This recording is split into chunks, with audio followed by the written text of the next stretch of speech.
Hello, in this video I want to show you how to change Wi-Fi password in ASUS router. And to do this, first we'll need to click on the router inside the ASUS app. Then we need to click on the password, which is located right here. And that way you'll be able to switch to different password. It needs to have at least 8 digits.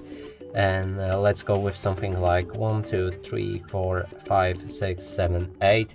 Click on OK and your password should be changed. Keep in mind that you might need to also change the reconnect to your router. So basically open the Wi-Fi settings on all of the devices and then click on the router to connect back in.